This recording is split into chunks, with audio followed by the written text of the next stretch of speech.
everyone.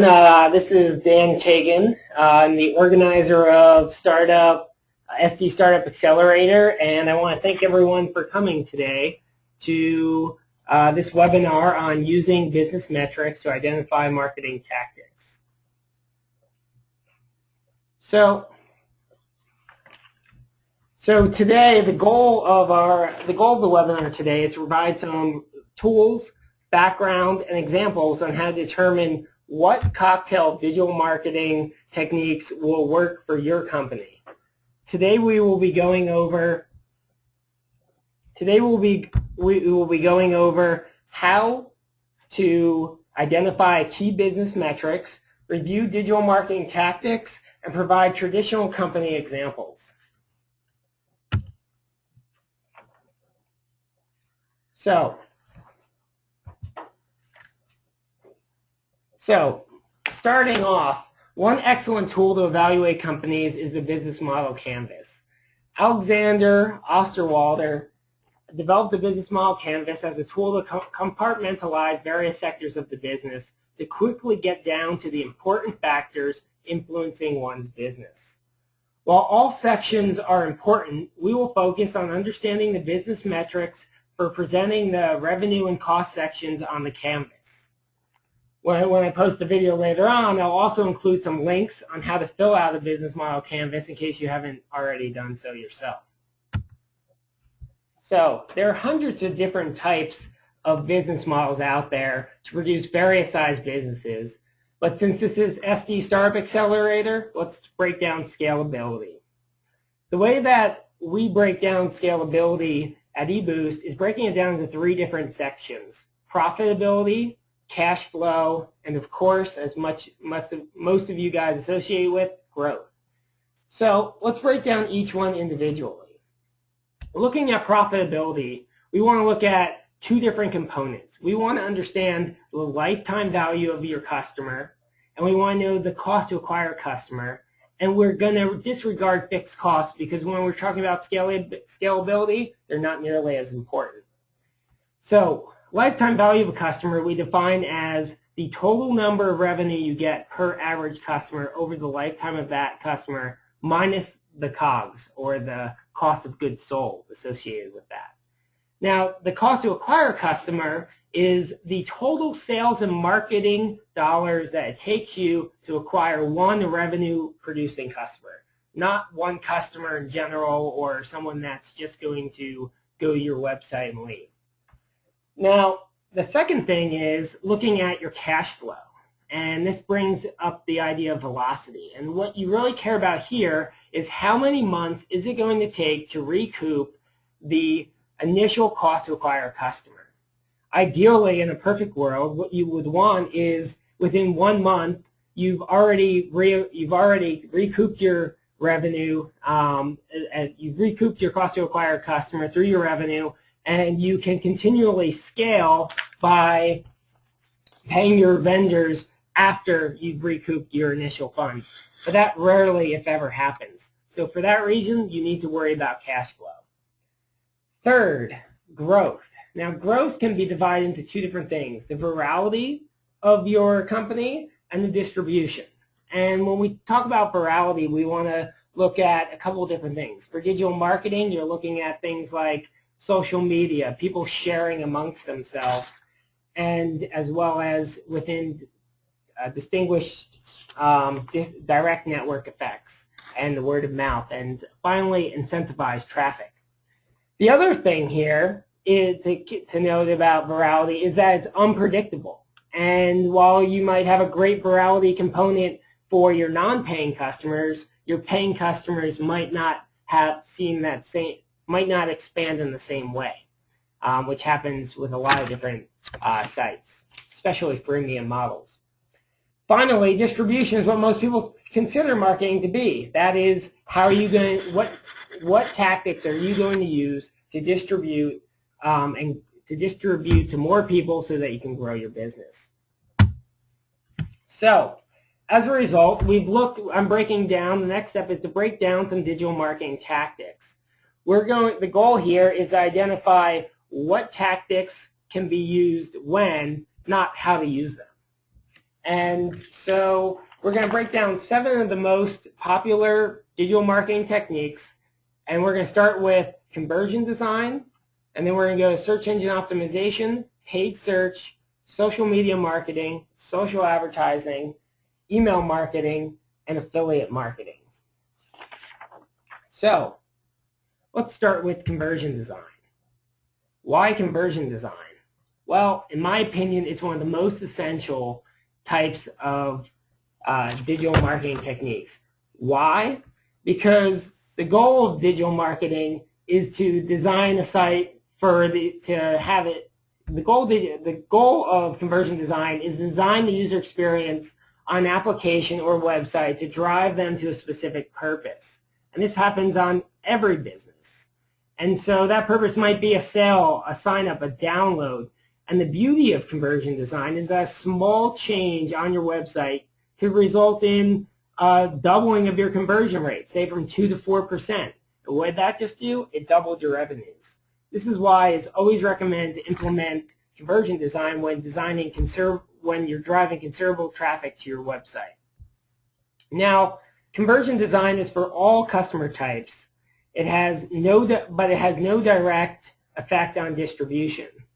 However, when you're looking at conversion design, it can affect your cost to acquire a customer. Why? Because if you increase the number of customers per the amount of traffic you're already driving to your site, you're going to decrease the amount that it costs per customer. That is a revenue-producing customer, remember. So it can be expensive, but it's worth every penny. Now let's take a look at search engine optimization. Many of you know this as what rank is my company on Google search results. And there's 2 key parts to search engine optimization. Many of you guys know that it's identifying the keywords and integrating them into your website through copy, meta description, title tags, etc.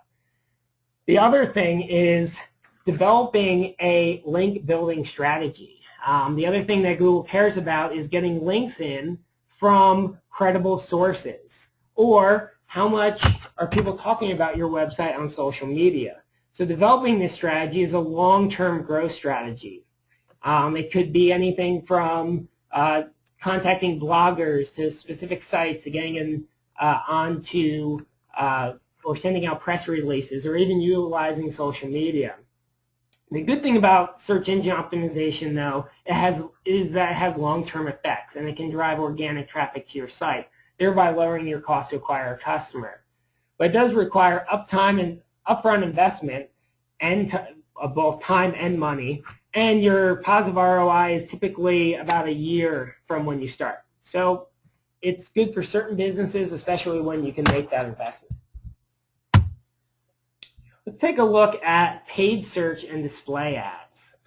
Now, the goal here is, as many of you guys know, is to increase the amount of keywords that you can associate with your company. And when you're looking at paid search and display ads, these are the ads that you're seeing on the search engine search results, usually above the traditional organic SEO search results, or on the side when you're looking at Google.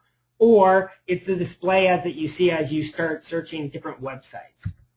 Now, when looking at paid and displayed ads, it's very important to know that your reach is very broad. However, it all depends on the competition for specific keywords, and because as you increase competition, since this is a auction-based pricing, as you increase competition, your cost per click will increase, making this potentially a very expensive approach to digital marketing.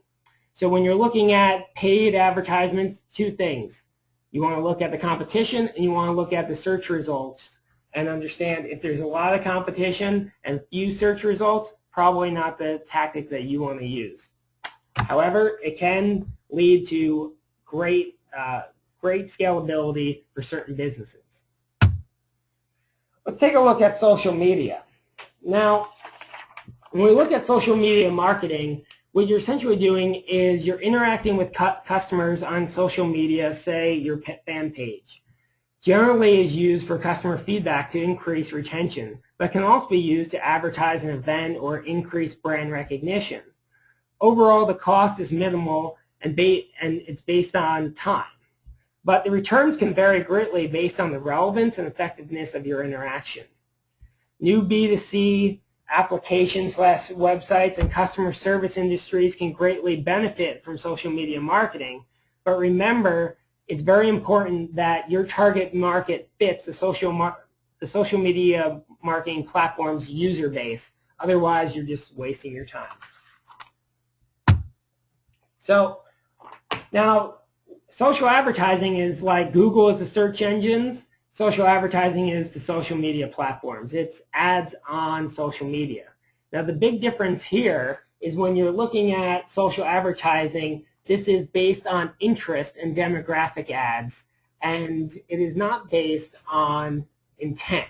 So as a result, conversion rates are very low when you compare them to intent-based ads. However, this can be very profitable. If you have a strong niche that's based upon an interest or a profession, social advertising may be a tactic that's great for you. There's one other thing that's important about social advertising to note, is that your cost to acquire a customer will decrease over time. As you gain traction, it increases, and you show that you can increase the click-through rate, the price per ads decrease on platforms like Facebook. So let's take a look now at email marketing. Now, most of you guys know what email marketing is, but what it's used for is really customer retention and upselling your customers that you currently have. And as a result, this leads to a very high rate of return, and it requires minimal resources, and it can increase the lifetime value of your customers. There are generally 3 types of emails: promotional emails like ads, transactional emails like confirmations, and relationship building emails like, hey, here's a coupon for your birthday. Well, these are all great different types of emails, but the goal really should be on developing trust with your customer user. They're all designed for that. This is why buying email lists is not recommended, because you're just finding more customers that think that you're spam, in all honesty. If you would like to, so the point is, the advantage of email marketing, though, is you can retarget your customers, and as a result, it's great for companies that currently have a great user base email marketing, and they want to cross-sell and retain those customers for future businesses. Let's take a look at affiliate marketing. Affiliate marketing is kind of the combination of a lot of these techniques that we talked about. It's the crowdsourcing of media buys, the outsourcing of digital marketing. And what it allows you to do is utilize large networks of individuals that have considerable resources. Say they have a lot of websites that they can link to yours, or they have blogs, or they have email lists, or they have software that they can bundle with yours. And the thing is, they pay on a cost per action basis, so they pay per download rather than just sending people to your site. So they're taking a lot of risk. So as a result of that, it's very important that your product fits the criteria for affiliate marketing. And that is that you need to have a considerable budget. Typically, minimum start budget is $10K per month. It's only utilized when they actually convert on that action, but you need to be prepared to spend that much at a minimum. We need to have a national presence. This isn't something that I just want to advertise in San Diego or Los Angeles, etc. And your product needs to have at least a low barrier to entry. So it could be a sample, it could be a download, it could be a sign up, but it needs to be a low barrier to entry and not cost the customer too much. This approach is great because it's very scalable. It's probably the most scalable of all the techniques that we've talked about. However, it's very hard to start as a beginning entrepreneur, and what you're looking for here is experienced marketers on your team, or looking for an agency that's established relationships so that they can monitor the success and analyze to see if there's any fraudulent claims within the affiliate network, because obviously there's some lack of transparency here.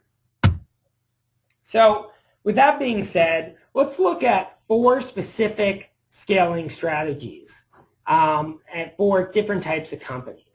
And we're going to start with beta companies. We're going to look into companies that have a continuity model, like a SaaS or product as a service or SaaS-based model.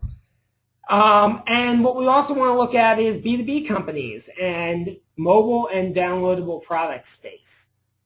So, looking at companies that are in beta tests. I started with this one. Why? Because there's probably a lot of companies that are, or entrepreneurs listening to this, that are probably at this stage.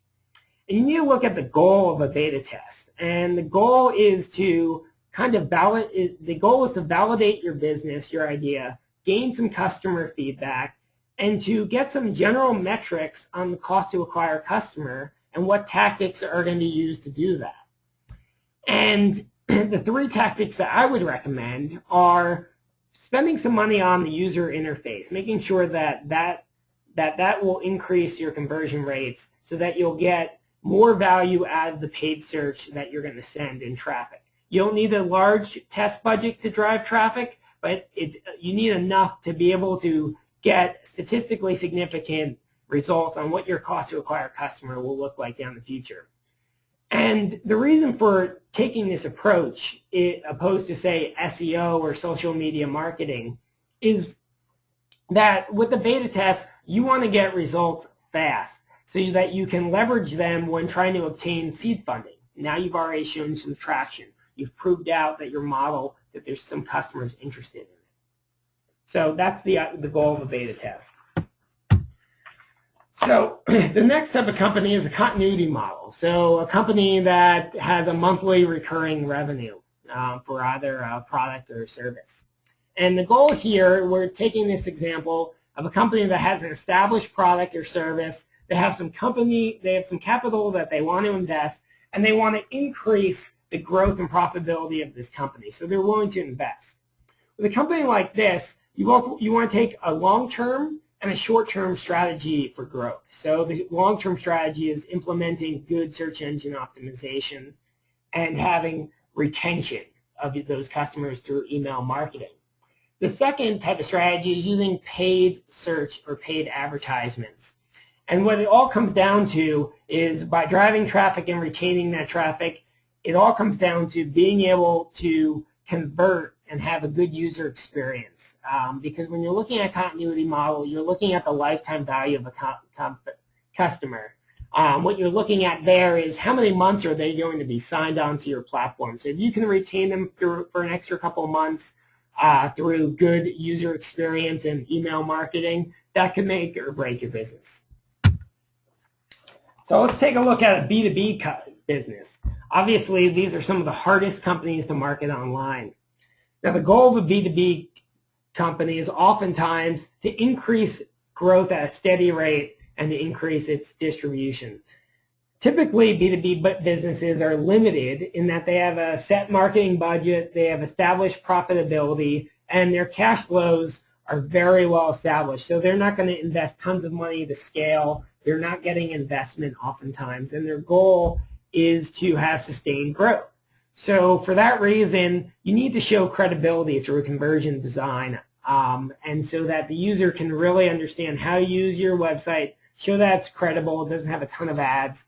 And from there, you want to use long-term strategies to get sustained organic growth through partnerships, through search engine optimization, reaching out to bloggers, and increasing search engine results, because oftentimes B2B businesses is a search business. People are looking for these types of companies online. It's oftentimes a service provider, et cetera, and they're going to look for it when they come across it, or they're going to find out from one of your current customers what their experience is. So making sure that you have a great user experience is very important, and that goes along with email retention. Finally, the last type of business that we're talking about are mobile apps and downloadable products. The goal here, rapid growth. Typically, these companies are looking for many rounds of funding, and it often takes several months, if not years, to get profitability. But what they're looking at is scale, scale, scale. So in order to do this, they typically have minimal difference between their LTV and their CAC, but they're trying to scale their company. So they might have an established product, and per user they might not make a lot, say a gaming product or an app. However, they want to scale that company, scale the user base so that they can scale either later on through advertisements once they have that, or just on a daily revenue per active user type of thing. So when you're looking at those types of companies, you want to look at tactics, same thing, conversion design. You want to start developing relationships, partnerships, integrating current platforms, current social media platforms. Social media marketing might be able to scale user base. And finally, affiliate channels, especially if you're a downloadable product where you can bundle into another software. Affiliate channels can be an excellent way to scale your business. So right there, so I'd like to review what we just kind of went over through the last few minutes. Now, when we want to look at identifying for various companies, identifying different types of marketing channels, you want to look at 3 different scalability factors: profitability, cash flow, and growth. We also discussed 7 different digital marketing tactics, those being conversion design, search engine optimization, paid search, social media marketing, social advertising, email marketing, and affiliate marketing. Finally, we evaluated 4 traditional types of businesses: beta test, continuity, say a SaaS or a PaaS type model, B2B companies, and mobile applications or downloadable products. So if you have any questions about this or would like to discuss certain strategies one-on-one for your specific company, there's 2 ways to do that. Either you can contact me below and we can discuss what those strategies might look like and we can brainstorm. Or the goal of SD Startup Accelerator is to offer a lot of different types of hands-on approaches through social and networking events. And next Tuesday, we actually moved the date from tomorrow to next Tuesday to increase the participation. A lot of people said they can make it next Tuesday. So next Tuesday, we're going to be at La Jolla Shores from 5 to 7. They have a great happy hour. If you'd like to come, feel free to bring your business model canvas filled out, and we can discuss what those marketing strategies might look like for your company. So I want to thank everyone for listening in, and have a great rest of your Monday afternoon.